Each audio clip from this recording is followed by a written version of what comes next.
siapa itu Roh Kudus dalam pemuridan, siapa itu Roh Kudus, siapa itu Tuhan, dan apakah kerja-kerja Roh Kudus, apa kerja gereja, ya, pembaptisan, ya, pembaptisan air dan pembaptisan Roh Kudus, ya. Biasalah, itu ya. Dan mungkin kita nak tahu kenapa kita nak buat pemuridan dan apakah cara-cara membuat pemuridan dengan lebih efektif. Ya, mari kita baca ayat di sini. 2 Timotius, ya. Tetapi hendaklah engkau tetap berpegang pada kebenaran yang telah engkau terima dan engkau yakini, dan dengan selalu mengingat orang yang telah mengajarkannya kepadamu. Ya, ingatlah juga bahawa dari kecil engkau sudah mengenal kitab suci yang dapat memberi hikmat kepadamu dan menuntun engkau kepada keselamatan oleh iman kepada Kristus Yesus.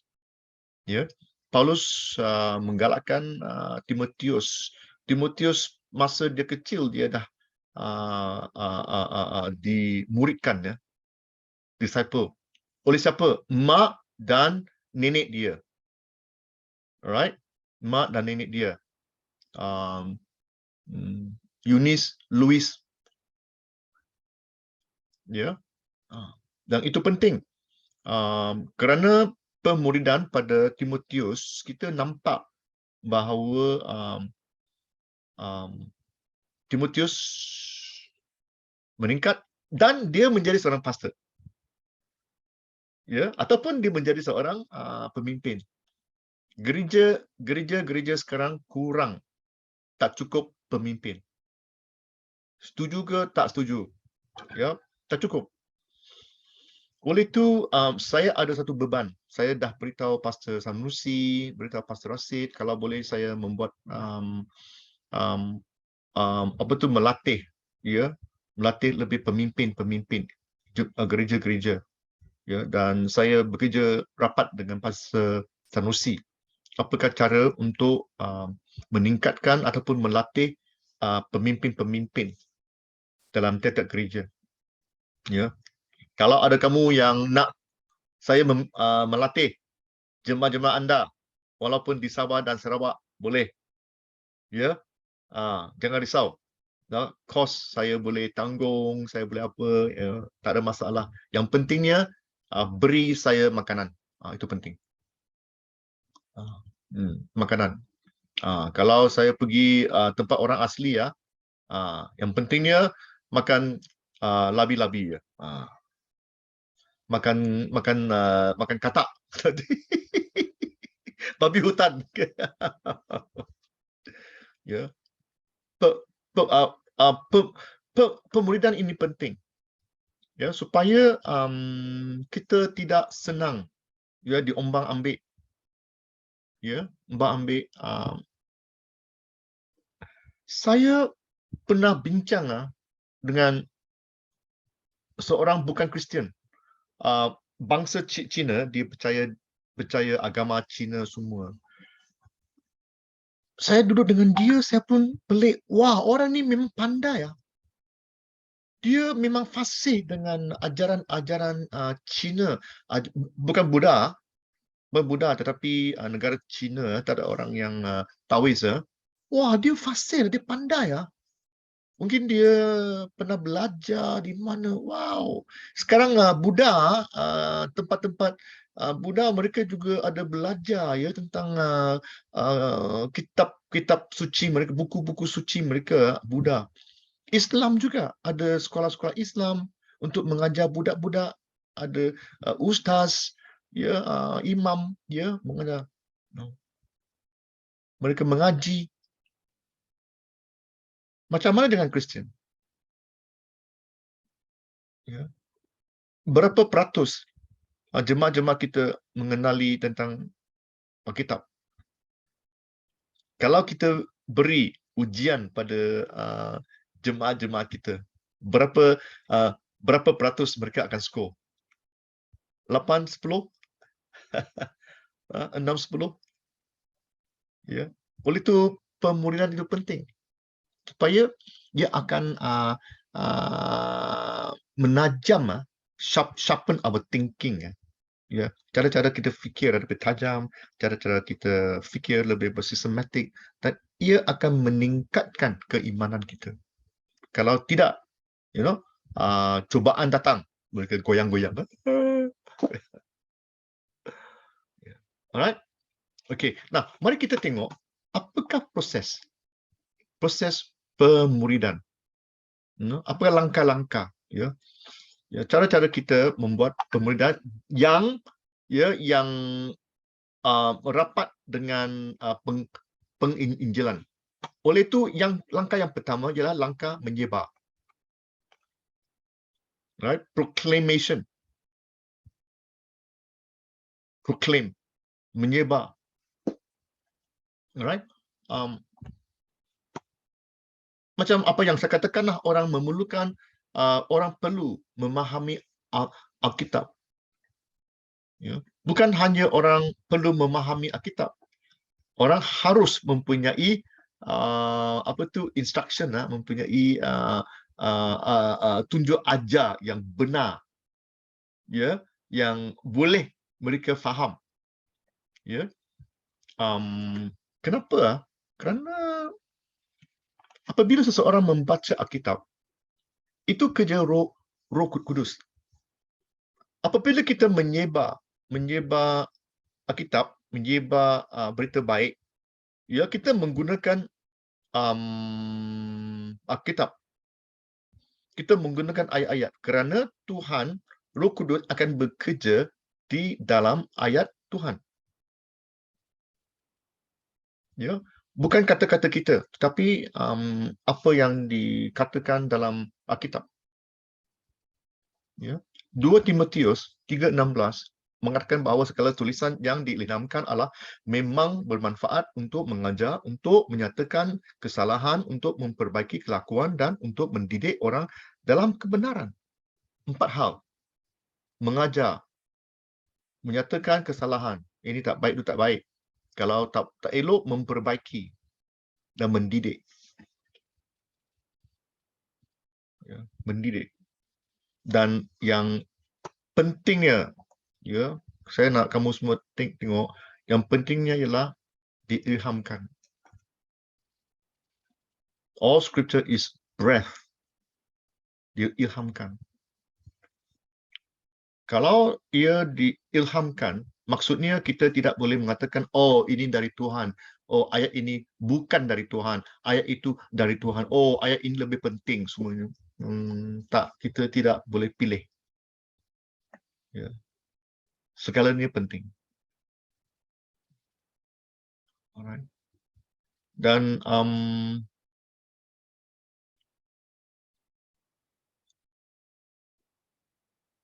dari masa Yahudi, dulu-dulu, masa perjanjian lama, Jews, mereka juga pentingkan, ya, membaca ayat-ayat itu memang penting.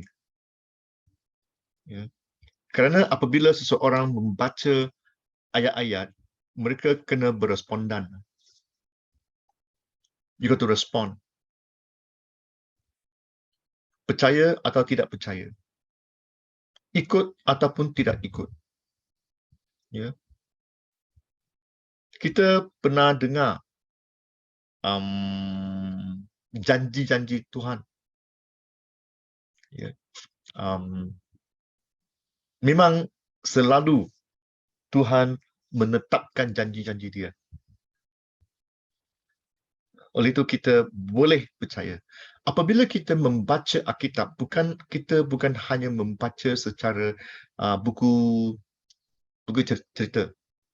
Apa yang Tuhan lakukan pada Nabi Musa, melakukan Daniel semua, ya. Tetapi itu kebenaran. Ya. Kebenaran yang Tuhan akan menetapkan janji-janjinya. Oleh itu, itulah langkah pertama, ialah untuk langkah menyebar, proclaim, menyebar kebenaran Tuhan. Apakah kebenaran? Pernah tak kamu tanya soalan, apakah kebenaran Tuhan? Kebenaran Tuhan ialah semacam God's truth. Semacam nombor satu, Tuhan ialah Maha Kuasa. Dia pencipta. Bukan hanya dia mencipta, ya, kebenaran, betul? Ya, Amina, benar kan? Apa itu kebenaran? Kalau orang tanya, kita selalu katakan kebenaran. Apa itu kebenaran? Ya, kebenaran datang dari Alkitab. Alkitab mengatakan bahawa uh, uh, uh, Tuhan mengatakan bahawa ayat-ayat Tuhan ialah kebenaran. Awina, boleh tolong? Yohanes 17:17.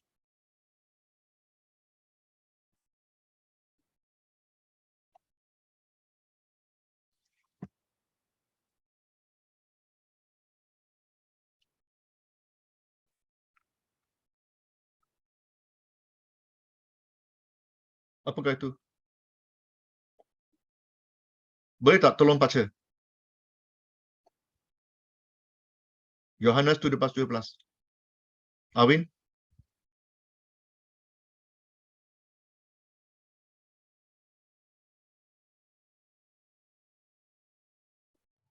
Saya baca, Ustaz. Ya, tolong. Yohanes 17:17, kuduskanlah mereka dalam kebenaran. Firman-Mu adalah kebenaran. Ya, firman-Mu adalah kebenaran. Ya. Salifah tolong baca Mazmur. Psalm. Mazmur 119.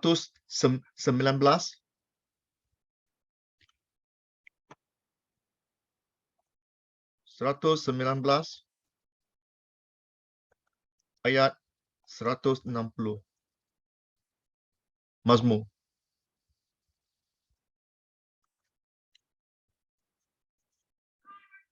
Oke, Mazmur 119 ayat 160, dasar firman-Mu adalah kebenaran dan segala hukum-hukum-Mu yang adil adalah untuk selama-lamanya. Amin. Ya, firman-Mu adalah kebenaran. Nah, masalah dia, apakah itu kebenaran? Betul ah? Ya. Dalam Alkitab, ia mengatakan bahawa nombor satu, dia mengatakan bahawa firman Allah itu kebenaran. Apakah firman Allah? Nombor satu, firman mengatakan bahawa Tuhan itu Maha Kuasa. Itu kebenaran. Kalau dia Maha Kuasa, dia boleh menolong kita, dia menguasai segalanya. Dan firman juga mengatakan bahawa Tuhan itu Maha Kasih. Dia mengasihi kita, dia tidak pilih kasih. Itu kebenaran. Kalau dia Maha Kuasa, Maha Kasih, ya, malah dia membenarkan, memberi anak dia datang mati, ya, disalibkan kerana kasih Tuhan. Itu kebenaran. Ya, kebenaran. Dalam dunia hari ini semua kelihatan seperti kebenaran, ya, sehingga sulit untuk dia memang, ya, kepalsuan, palsu. Ya, itu cara-cara iblis mengelirukan orang. Oleh itu kita harus tahu. Ya, saya selalu tanya, ya, what does the Bible say? Apakah kata Alkitab? Apakah kata firman Allah? Kalau orang beritahu saya itu benarlah, okey, apa Alkitab katakan? Saya tidak akan percaya ataupun um, um, I won't buy the idea. Saya tidak akan terus percaya kalau apa yang mereka kata cangah ataupun tidak sama dengan firman Allah. Oleh itu kita harus, nombor satu, kita harus berhati-hati.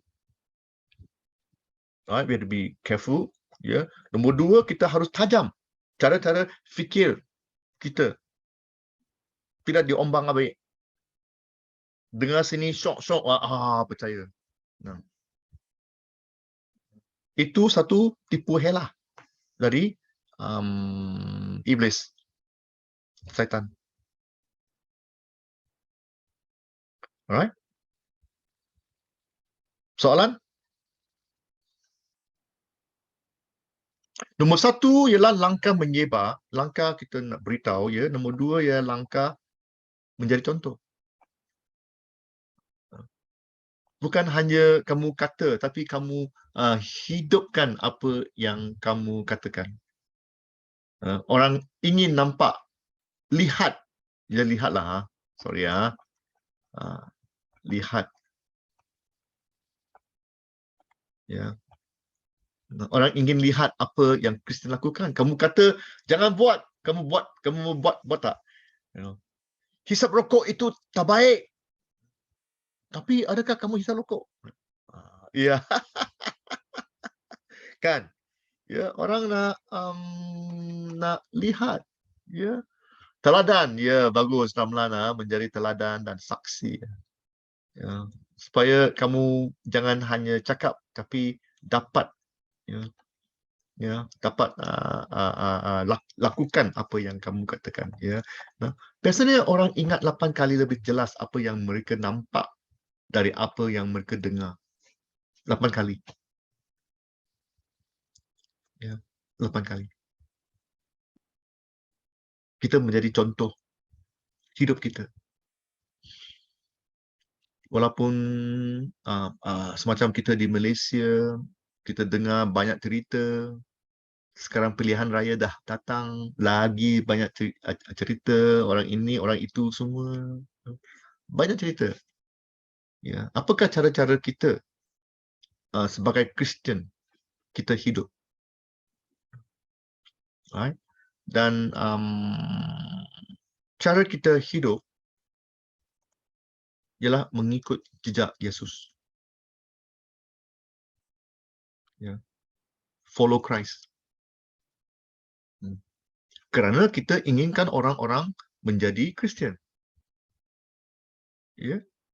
Kita inginkan orang percaya pada Kristian, percaya pada Yesus. Adakah kita juga iman kita ialah untuk mengikut Yesus?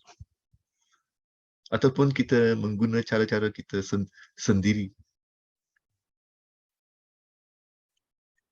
Saya tahu bukan senang ya untuk hidup bergantung pada Yesus, tapi itu satu-satunya. Dan Tuhan belum lagi yang menyangkal ataupun belum lagi dia saya tak pernah dengar Tuhan tidak mengenapi kata-kata ni. God is still faithful. Apa tu faithful?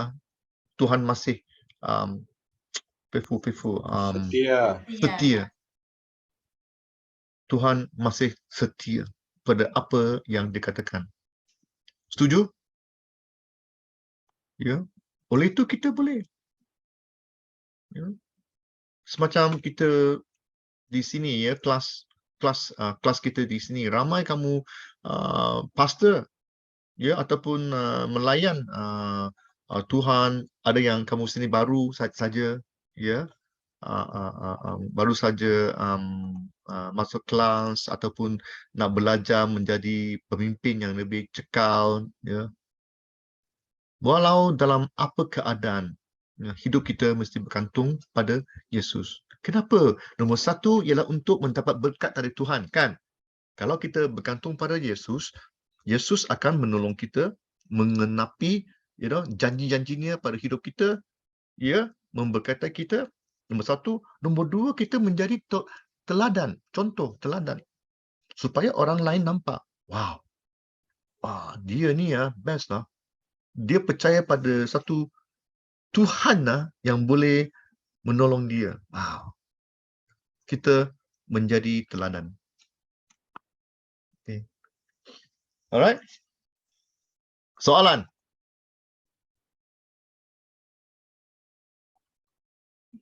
Kumpulan satu, adakah siapa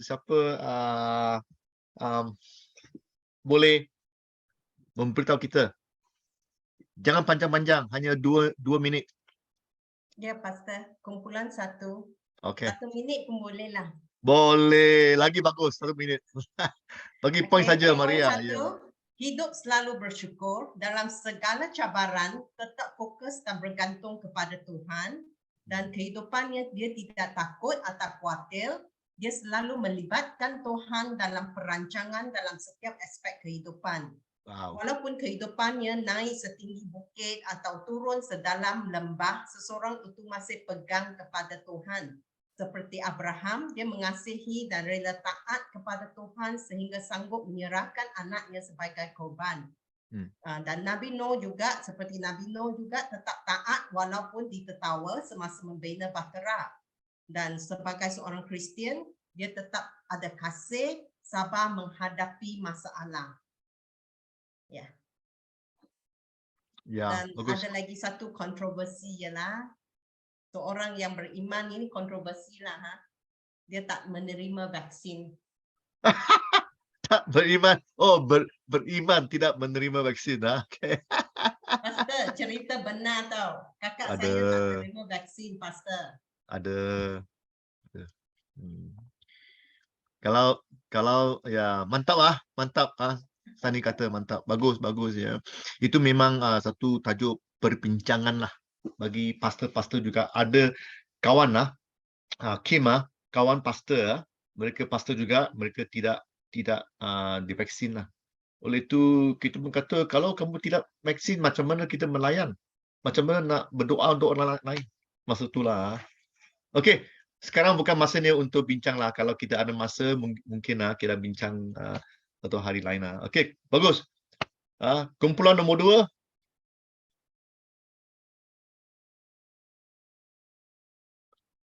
Siapa?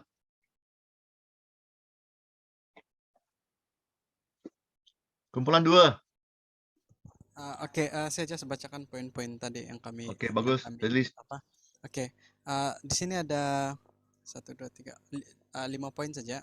Yang pertama adalah bersukacita. Dia bersukacita, lepas tu dia mengasihi tanpa melihat latar belakang seseorang. Okey. Dia berbeza dengan orang yang belum percaya cara dia mengasihi. Itu salah satu juga yang dikatakan tadi. Dan melakukan segala sesuatu dengan hati yang tulus, so tanpa balasan lah. Okey. Dan mengerjakan sesuatu menyerahkan segala sesuatu kepada Tuhan. So Tuhan campur tangan dalam segala sesuatu lah.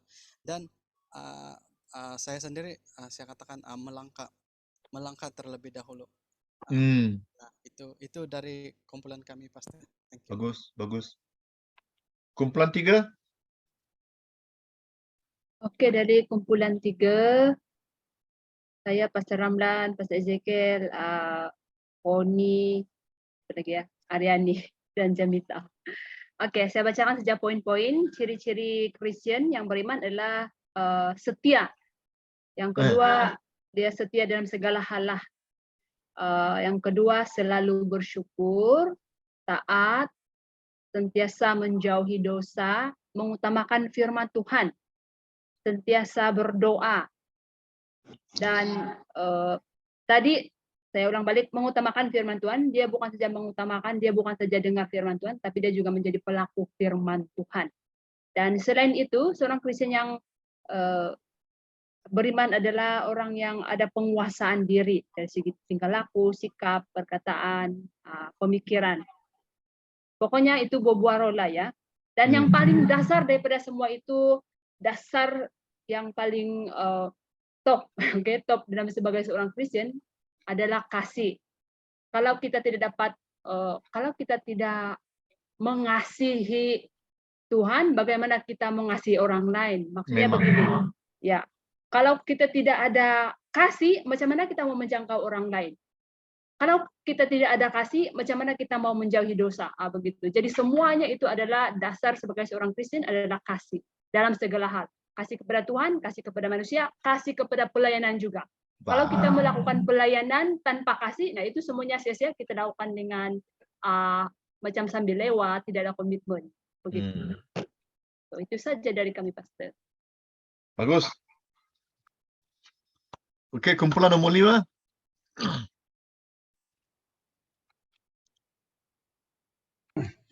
Bukan 4, Pastor. Empat. Sorry. Hello? Ya. Oh ya, okey. Kumpulan 4 adalah kumpulan kami. Terdiri daripada Lulai, Salifiah, Reha, Rebecca dan juga saya. Jadi dari perbincangan kami menemukan 5 perkara yang penting lah. Sekalipun ada banyak, saya ringkaskan menjadi 5. Yang pertama daripada Lulai adalah hidup yang mengandalkan Tuhan dan juga menghasilkan nilai-nilai yang tertentu sesuai dengan apa yang dipegangnya. Kedua, daripada Reha memiliki kesaksian yang kesaksian hidup lah. Okey, yang ketiga daripada Salifia tidak pernah mengenal erti istilah mustahil. Tidak pernah mengenal istilah mustahil itu. Bagi dia nothing is impossible.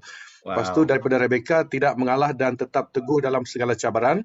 Yang kelima dari saya adalah memiliki pendirian yang kuat lah, tidak tergoyahkan dengan apa pengaruh dari sekeliling dia dan tetap dengan dia punya keyakinan. Okey, itu saja daripada tim kami. Tuhan berkati. Bagus. Ya. Kenapa saya inginkan kamu semua orang berkongsi supaya kita boleh belajar sesuatu dari kawan-kawan kita semua. Gitu. Dan mungkin kita boleh menggunakan poin-poin ini untuk membuat khutbahan. Ya, khutbah. Ya. Dan juga kenapa saya inginkan kamu semua buat khutbah untuk saya. Jangan panjang-panjang. Nanti saya nak baca pun susah. Satu muka surat, poin-poin. Ya. Dan mungkin kalau kita boleh berkongsi dengan kawan-kawan kita di sini, kita boleh sudah dapat poin khutbah ya, Arvina ya, khutbah ya. Dan kita boleh guna khutbah-khutbah yang kawan-kawan kita berkongsi. Dan itu khutbahan kita untuk 1 tahun. Ya, kalau kita berkongsi. Macam apa yang kita katakan tentang Matius 5 kan. Ya, kita boleh kongsi. Oh, begitu. Ya. Alright. Oleh itu perbincangan dan juga soal jawab itu penting juga. Itulah apa yang saya katakan tentang langkah melatih. Ya, coaching, mentoring, ya, discussion, kita bincang. Ya. Di langkah ini, apabila kita bincang, ada elok, ada kalanya berbeza dari mendengar khutbah. Kerana mendengar khutbah, kita kurang membalas respondan ya. Tetapi apabila kita bincang, kita boleh berespondan, kita boleh memberi pandangan, kita boleh berhenti, kita boleh menjelaskan, dan juga kita memberi peluang kepada orang-orang untuk bertanya soalan, ya. Macam apa yang Kim katakan, ada kalanya ada soalan-soalan yang berkontroversi, ya, isu-isu yang berkontroversi. Ada kalanya. Apakah langkah-langkah yang kita boleh ambil, ya, dan juga kita boleh menjadi contoh, ya, contoh, teladan, right? Kita mempengaruhi, ya, influence, mempengaruhi. Kita boleh buat perkongsian tentang keimanan saya, apakah cara-cara Tuhan memberkati saya dan saya memberi segala pujian pada dia. Mungkin itu dapat meningkatkan iman seseorang. Oh ya kah? Wow, Tuhan boleh menolong anda. Dan bolehkah Tuhan menolong saya tak? Kalau Tuhan boleh menolong saya percaya Tuhan juga boleh menolong anda. Ya, begitu. Dulu saya kesempitan wang, ya, apabila saya tahu cara-cara berdoa dan mungkin berpuasa dan apa-apa, ya, Tuhan memberkati dan memberi saya kerja yang lebih elok, ya, gaji yang lebih tinggi, ya, dan saya dapat memberi kembalikan utang ke apakah bla bla bla bla, Apabila kamu mengalami keadaan yang sama, kesempitan wang, Tuhan juga boleh menolong anda. Wow, ya. Ya, kita boleh mempengaruhi, kita boleh memberi perangsang.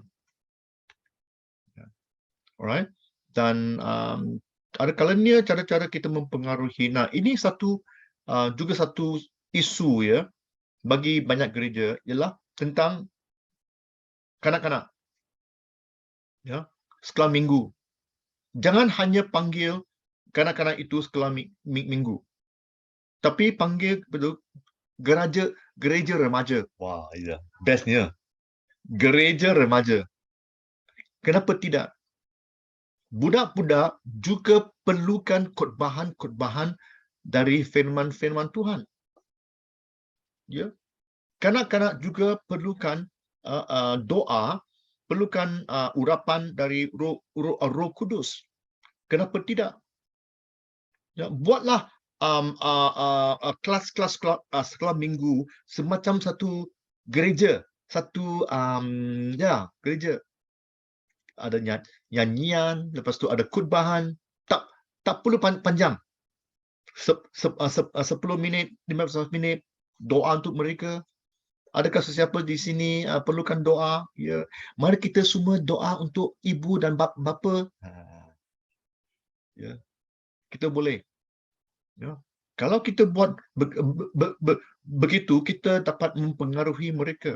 Dan kita juga boleh berkongsi tentang kasih Tuhan, tentang dosa, ya, tentang cara hidup Kristian, ya.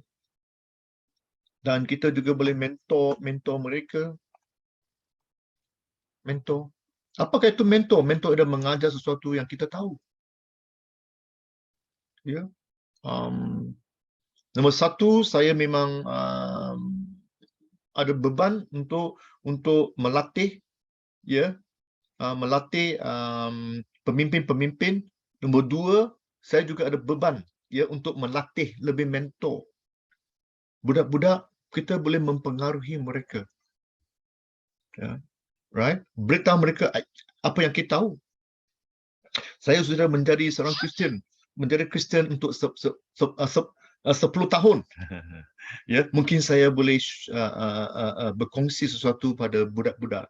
Saya dah menjadi Kristian berapa lama? Saya pernah mengalami kesusahan, tetapi Tuhan menolong saya, bla bla bla. Ya, alright. Okay, kita mengajar sesuatu yang kita tahu dan juga cara hidup kita. Kita dapat mempengaruhi karakter. My spiritual character. Mereka dapat lihat. Dan juga kita hidup dengan prinsip-prinsip yang ada di dalam firman Tuhan. Prinsip-prinsip.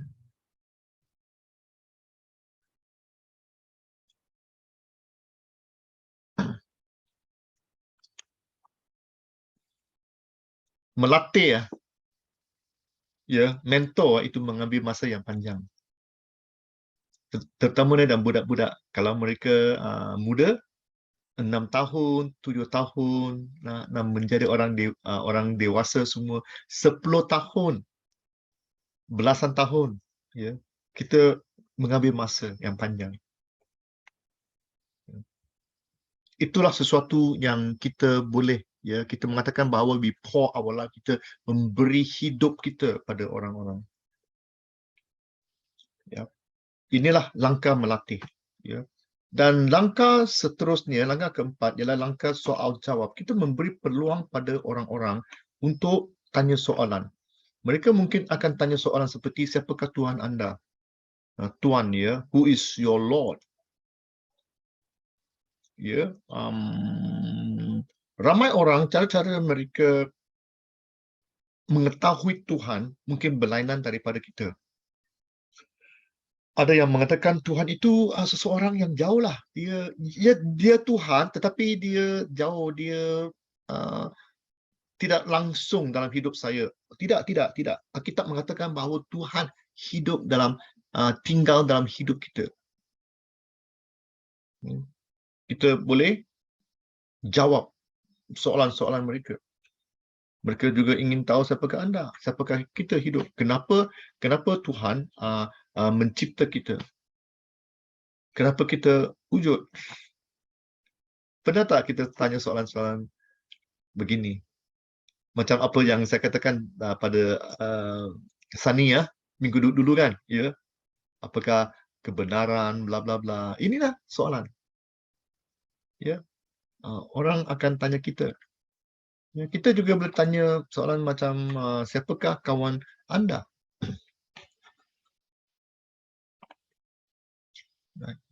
Jarang ya.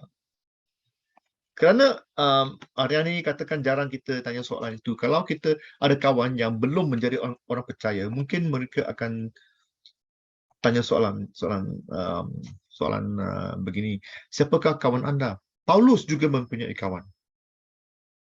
Ya, Paulus mempunyai Barnabas, Silas. Ya, tiap-tiap orang kita, terutamanya kita menjadi pelayan-pelayan, menjadi pastor-pastor, kita harus mempunyai kawan. Ya, 3 jenis kawan. 3 jenis. Satu jenis atasan yang kita boleh belajar dari mereka. Ya, mungkin pastor-pastor kita belajar. Ya. Nombor 2, kawan sebaya. Macam sekarang BCM kamu semua kan sebaya. Ya, kita boleh bincang, ya, minum teh semua. Ya. Dan kawan nombor 3 ialah kawan semacam murid. Macam saya mengajar kamu, belajar dari saya. Kamu menjadi murid saya. Ya, saya lebih berkongsi pada anda tentang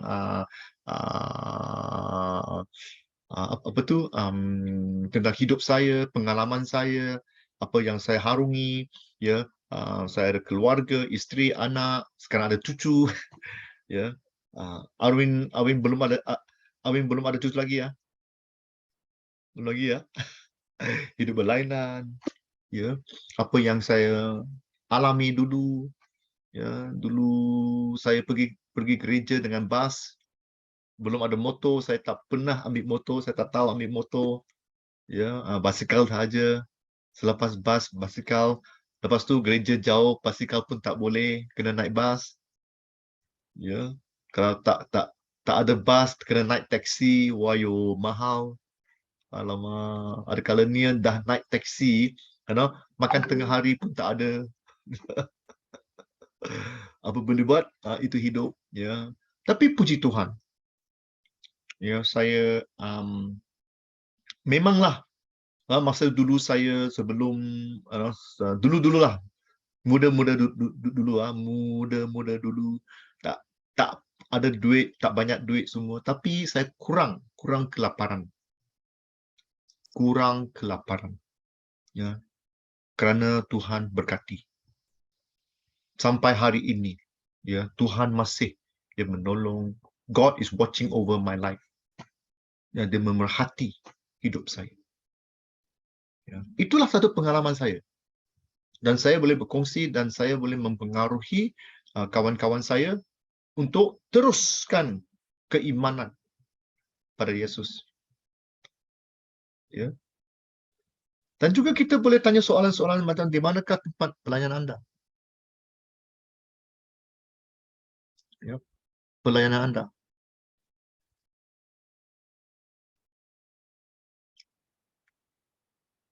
Kita juga boleh berkongsi. Kenapa? Kerana ini penting. Kita nak tahu hala, kita nak tahu tujuan kita. Kita kena fokus apa yang kita ingin lakukan. Ya. Sesuatu yang kita lebih ada beban. Ya, ada beban. Saya suka kalau ada daripada kumpulan di sini, kamu semua mempunyai beban untuk ke tempat lain. Ya, ada lagi banyak tempat yang memerlukan pelayan-pelayan. Kita kena membawa firman ke tempat-tempat lain. Saya baru bincang dengan Pastor Rasid. Borneo itu besar. Ya, ramai di sini ya dari Sabah Sarawak kan. Borneo itu besar. Kalimantan juga, Kalimantan lagi besar. Ayuh. Dan sekarang kerajaan Indonesia nak pindah, ya, nak pindah ibu kota ke Kalimantan. tuaian memang banyak ya, tetapi pekerjaannya sedikit ya, Ramlan, benar. Dan sedikit.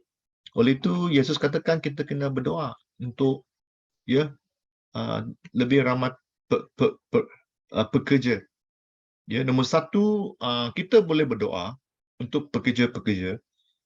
Nombor dua, kita boleh menjadi pekerja-pekerjanya. Ya, kita boleh keluar. Kita boleh lakukan sesuatu. Ya. Doa. Ya. Kita boleh doa supaya Tuhan akan memberi kita peluang untuk ke tempat-tempat. Saya selalu bawa nama Pastor Rasid ya. Dia selalu panggil saya, marilah pergi Sibu, pergi Kuching, ya, Rumah Panjang semua. Ya. Kami baru 50 baru beli 70 Alkitab Iban. Ya. Bukan senang. Ya, tapi kita buat aja. Ya. Buat aja. Panggilan itu. Di manakah dunia anda? Di manakah tempat pelayanan anda? Alright? Itulah beberapa langkah, 4 langkah ya untuk memuridkan seseorang dengan lebih efektif. Bukan hanya kita membuat penginjilan, tetapi kita buat pemuridan. Bincang tentang Alkitab. Ya. Ada soalan? Kalau tak ada soalan, kita ambil rehat setengah jam. Okey boleh Cukup Cukup? Tak cukup. Okey, kita balik pukul 8.45 boleh? 8.45 okey, pergi jalan-jalan, pergi makan malam. Makan dulu. Siapa sini belum makan saya belum makan Isteri saya baru balik dari pasar malam. Dia beli bihun semua. Sekarang saya kena makan. Bihun dan petai. Okey, kita balik pukul 8.45. Bye.